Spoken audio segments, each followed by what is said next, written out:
Chapter 1. I thought he hadn't seen me, but when his pace quickened behind me, I knew it wasn't a coincidence. He had been following me for 2 days. Tracker. I cursed under my breath and picked up the pace, jogging past other runners on the trail moving in the opposite direction. Damn tracker. My jog soon became a slow run, fast enough to get away from the crowd, but slow enough not to alarm anyone hopped up on an endorphin high. I veered off the trail into the uneven, thick forest. The smell of oak and flowering dogwood coated the area, and dirt that kicked up into a small dust wouldn't help mask my scent. Shifters, the best hunters. I kept going, running around the trees, never in a straight line in case he decided to use a gun. My heart racing, I kept my pace. Added to my typical 5 miles were the 10 more I needed to get to the spot. He wouldn't tire, which was good. I wanted him to continue. I was going to end it. His pace quickened behind me, closing the distance I had. Skilled, lithe steps followed me as I led him deeper into the bosque, away from witnesses staying on the trail. And he was more than happy to oblige and confront me without witnesses. We both needed to be away from prying eyes. He needed it to fulfill his job and murder me. I needed it to make sure he failed. If he attacked in public, he would be considered a rogue shapeshifter who attacked a helpless human in the park while she was jogging. And that was exactly what I was to the rest of the world. An average human woman running in the park. I played my role well. That was the way it had to be if I planned to stay alive. The rest of the world considered us extinct, destroyed. Nothing more than a tale of powerful magic gone bad. People who deserved to die, given their justice for what they did. And I couldn't say they were wrong. There was no redemption, and we didn't deserve mercy. I got it. All the bloodshed couldn't erase what my kind had done. We were the embellished stories of how strong power made people hunger for more.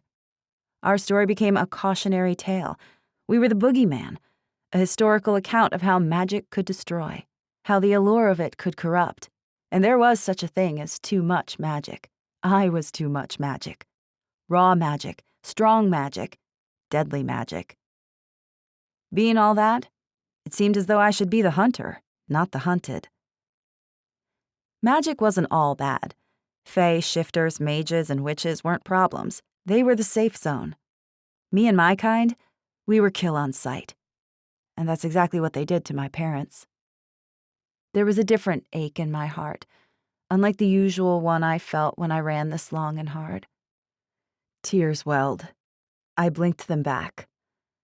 I inhaled the crisp, refreshing air, potent with oak and poplar, and I pushed harder.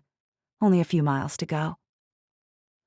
I kept running into the thicket, fully aware he would follow me no matter where I went. The tenacity of trackers. They were the conspiracy theorists of the world, made up of a small group of mages, shifters, fae, and humans. Everyone else believed we had been wiped out, and they needed to, because if not, they'd live in fear. Trackers didn't, and they were prepared to remedy that. I wasn't sure how they found us. I suspected they were always there, in the shadows, cynical about my kind, just waiting for us to screw up and show that we were too dangerous to live so they could justify eliminating us. We'd certainly proven them right in the past, in a big way. I didn't know how they kept track of us now. I'd once imagined a complicated system, but I'd come to believe it was more like a group of misfits meeting in basements to share binders of papers that traced our bloodlines, scrolls about our lineage, and post-it notes about possible sightings. They were probably the guys who told tall tales of spotting Bigfoot. The world considered them crazy and innocuous. We considered them deadly, and they were. It had been a year since one had come after me. He'd been a mage, easier to trap, harder to fight. This one was a shifter. He would be harder to fight, but easier to stop, an innately skilled hunter, and based on the way he moved, a wolf. I got enough distance, getting a glimpse of the patch of missing grass that indicated a small pit cave that had been made by someone and thankfully forgotten. It had become my refuge since I'd stumbled upon it a little over 2 years ago. I sprinted toward it, opened the cover of my clandestine hideaway, and lowered myself into it, aware that he would follow. The smell of dirt, stone, and wood from the retention wall surrounded me, and I squinted, trying to adjust to the darkness. The hint of magic, like the dirt, kicked up in the air and reminded me that I had to hide mine, and this was my only safe place where I could use it. I'd placed a ward on it, the magic often masked by other magic that inundated the area. I'd used it without problems, so I assumed it was safe, or as safe as it could be.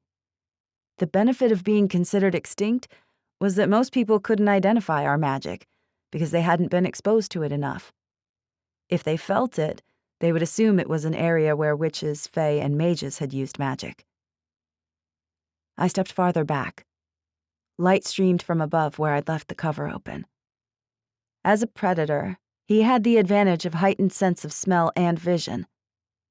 This was the first time I'd had a shifter after me. Taking several controlled breaths, I waited for him, pressed against the reinforced wall, the hardened dirt biting into my skin. Fear was a lingering fragrance in the air. It was taking too long. I knew he knew where I was. Maybe he wouldn't follow. I waited. Crouching in the corner, I waited for him to drop down. For moments, there wasn't anything but silence. And then he leapt down. I was without my weapons, but here I could use magic undetected. Using it in front of humans wasn't the issue. As far as they were concerned, I was just one of the many magical beings that populated the city. It was the supernaturals that I worried about, because they could sense the different magic. If they were skilled enough, they would know the difference, or at least know that my magic wasn't fae, witch, or mage. All it would take was one spell. They'd feel it against their skin, the roil of it over the body, the potency of power. And there would be no denying that I wasn't just one of the typical magical beings. They could sense it in the air. But if magic had been performed or another supernatural was in the vicinity, it could distort it. Shifters were a different story. It was rumored they could smell magic. I wasn't sure just how they perceived magic, which is why I kept my distance from them. "Only the guilty run," said his deep voice as he dropped down into the pit. A small halo of light formed around him as he looked around the dark cavity.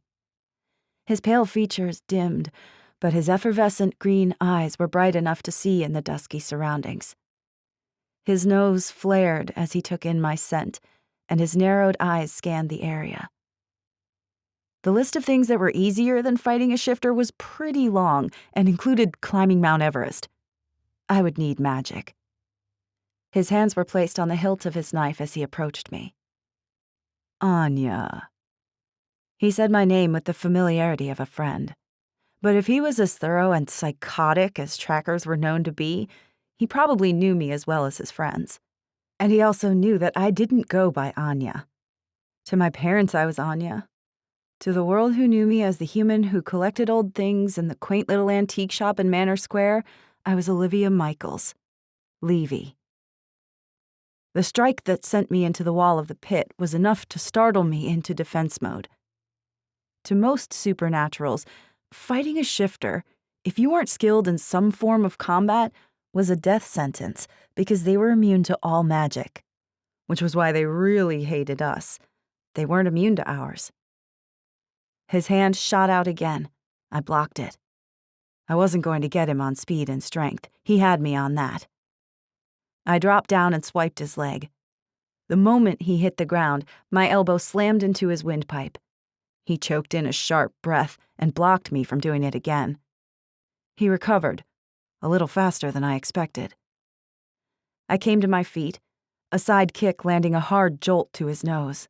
It should have stopped the bastard. Wolves. I never understood why they, of all shifters, were drawn to living in packs. They were resilient and obstinate enough to fight until they were the last man standing. Eyes glassy with unshed tears, I moved just in time to miss his foot as it kicked out. It didn't catch me square on the shoulder, but it clipped it and it hurt like hell. "You'll not leave here alive," he said. Before the second kick sent me careening into the wall again, my head snapped back into his. A spiral of colors flashed before my eyes. The pain unfolded and built into something that was barely tolerable. It was hard to shake it off. But I had to, because he charged at me. I moved in time, my palm thrusting into the side of his temple, dazing him. If you're after me, then you know who I am. The bigger concern is whether or not you will get out of here alive. Magic that I forced to stay dormant rose slowly in me, wrapping around me like a heavy blanket, but offering me no comfort. Used so infrequently for fear of being discovered, it felt foreign to me.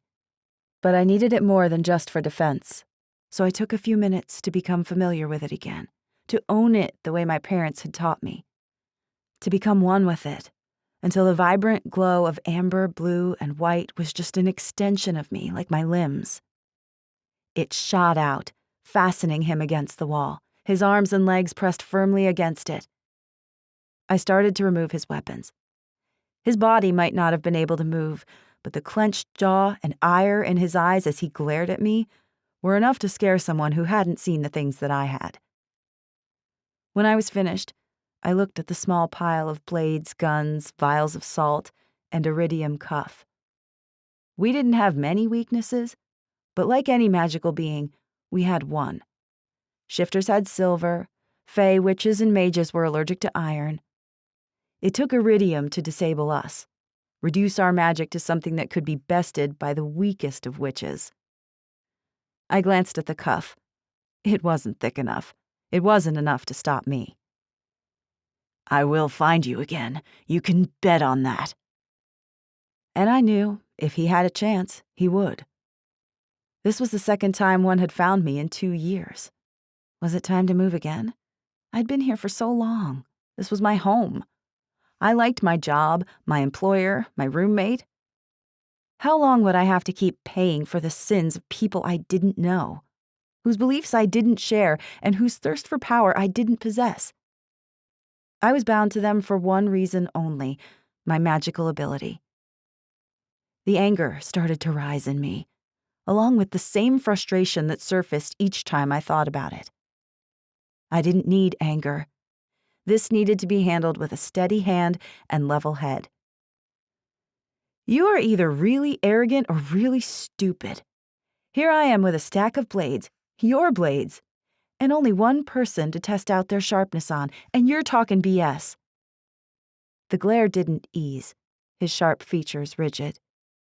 He pulled his mouth back as though he would expose fangs.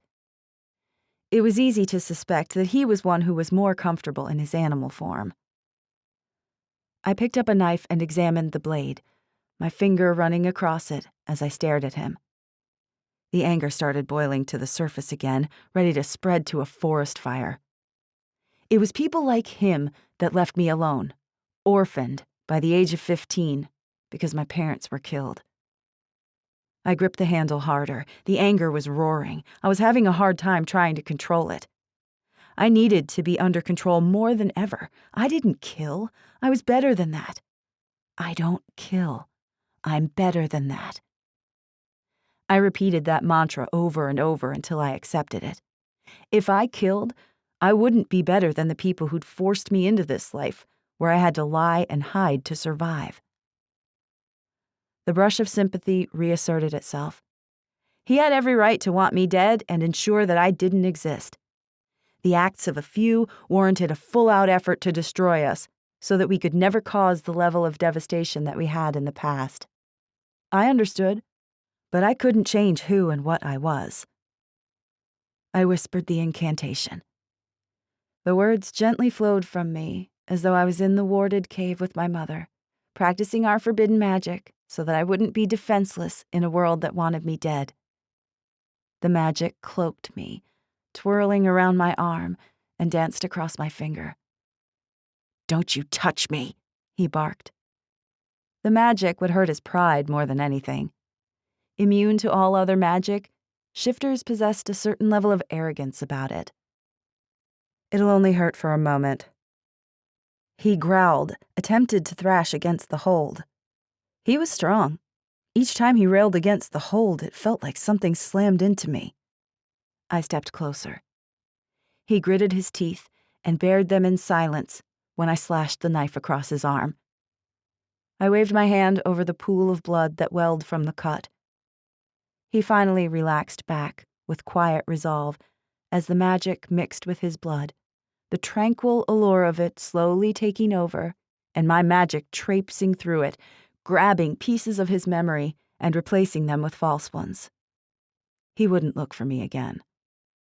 I closed my eyes, concentrating, pulling the ones I needed and replacing them with others, giving a nice, neat timeline where he tracked me into the cave, lively banter, before he used his dagger to stab me. He would remember watching me struggle for breath, grapple with that idea that I was going to die, and then the comfort of knowing he watched me struggle and succumb to death. He would feel the very real satisfaction of watching a legacy die. I slumped against the wall across from him, exhausted. It was easier to use my magic and implant memories in a shifter who didn't possess magic than use it on those who did. Humans were absolutely easy, but they weren't used in the field, only for reconnaissance and research. Waiting for the exhaustion to pass, I reveled in small favors. I couldn't get this far with the mage who had come after me. His magic was too strong to lift more than a part of his memory, which was probably why someone was after me again. The area was still deserted, but I would have to move quickly. It wasn't on the trail, but every once in a while someone would wander along it. I am going to feel this tomorrow, I thought. I carried the shifter up the small stairs leading out of the pit cave. He felt like solid, dense muscle. I was too exhausted to use magic to lift him. This wasn't the best trade-off for being able to use magic against him. Even using a fireman's carry was difficult. Implanting false memories took a lot out of me, but I didn't want to risk keeping him in the cave and moving him later. I ignored the pulse of pain that shot through my shoulder and positioned him against a tree and replaced his weapons on him. Maybe this was the last time they would come for me. I was glad I had just missed my roommate. Exhausted, I barely made it back to the apartment. I didn't have it in me to come up with a believable lie to explain the bruising and torn and dirty clothing. Instead of a shower, I stood in the middle of the steam-filled bathroom, trying to think of what to do next. 2 trackers in a year. In the past 10 years, I'd only had 3 come after me. That was a lot. I didn't want to move again and change things. I liked my home, my life.